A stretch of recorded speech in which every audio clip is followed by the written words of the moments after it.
Assalamualaikum warahmatullahi wabarakatuh.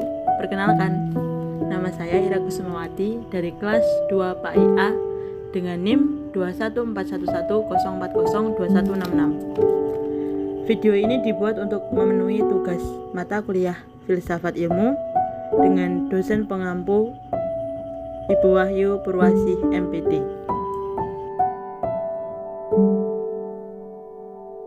Di sini saya akan menjelaskan tentang paradigma kritisisme dan contoh studi kasusnya. Tokoh pencetus kritisisme yaitu Immanuel Kant. Immanuel Kant lahir pada 22 April 1724 di Königsberg, Prusia, sekarang Kaliningrad, Rusia. Dia wafat pada 12 Februari 1804 di Königsberg, Kaliningrad. Dia merupakan filsuf Jerman yang bekerja secara komprehensif dan sistematis dalam epistemologi atau teori pengetahuan, etika, dan estetika. Pemikirannya mempengaruhi semua filsafat berikutnya, terutama berbagai aliran Kantianisme dan idealisme. Kant adalah salah satu pemikir terkemuka pencerahan dan bisa dibilang salah satu filsuf terbesar sepanjang masa.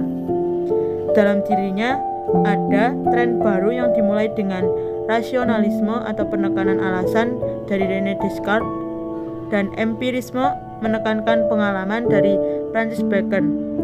Karena itu, dia meresmikan era baru dalam pengembangan pemikiran filosofis, yaitu kritisisme.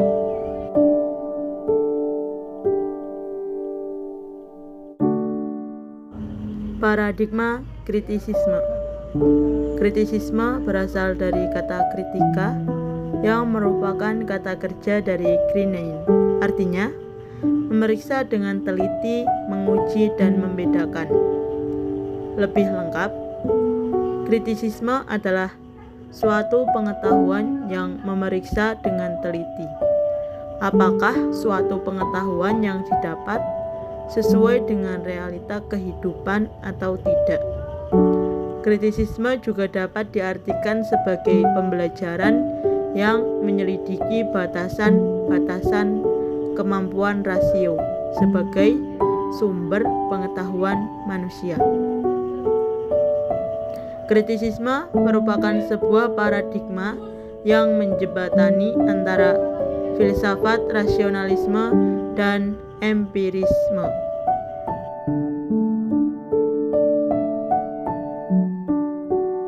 Ciri-ciri kritisisme yaitu yang pertama, objek pengenalan berpusat pada subjek. Yang kedua, menegaskan keterbatasan kemampuan rasio manusia. Yang ketiga, pengetahuan diperoleh antara perpaduan akal dan pengalaman.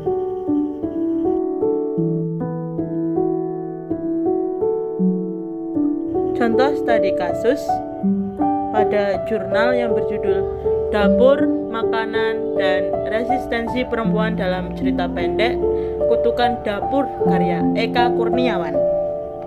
Jurnal ini memuat ontologi, epistemologi, dan metodologi yang sesuai dan mengarah pada paradigma kritisisme.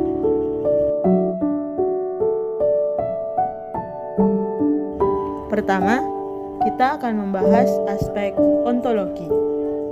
Jurnal ini membahas mengenai dapur, makanan, dan kuliner terkait dengan resistensi perempuan dalam cerita pendek Eka Kurniawan berjudul Kutukan Dapur.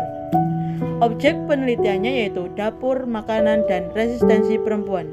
Subjek penelitian, cerpen karya Eka Kurniawan yang berjudul Kutukan Dapur. Latar belakangnya, peneliti merasa dalam sastra Indonesia masih belum ditemukan studi yang signifikan tentang topik perempuan, makanan, dan sastra. Yang kedua, kita akan membahas aspek epistemologi. Secara epistemologi, hubungan yang terjalin antara peneliti dengan yang diteliti tanpa ada interaksi langsung. Penelitian ini merujuk pada filsafat kritisisme dengan pendekatan yang digunakan adalah kualitatif. Setelah diadakannya penelitian, diharapkan perempuan tidak dideskripsikan hanya di ranjang dan di dapur, tetapi juga pandai di bidang lainnya. Yang ketiga, kita akan membahas metodologi. Metode penelitian yang digunakan dalam jurnal ini adalah metode kualitatif dengan kajian struktural, naratologi, Genet yang diperdalam dengan konsep Billboard tentang arena, pertarungan, kekuasaan, dan kapital. Aspek naratif teks sastra yaitu perspektif naratif yang lebih dikenal dengan vokalisasi. Perspektif naratif atau vokalisasi dibagi menjadi 3 jenis, yaitu vokalisasi zero atau maha tahu, vokalisasi eksternal sebagai pengamat dan netral, dan vokalisasi internal atau hanya mengetahui dan melihat apa yang diketahui oleh seseorang. Setelah membongkar narasi dan vokalisasi teks, langkah selanjutnya adalah membaca temuan-temuan secara lebih mendalam dengan konsep kapital dan arena Bourdieu. Sekian yang dapat saya sampaikan. Kurang lebihnya mohon maaf. Wassalamualaikum warahmatullahi wabarakatuh.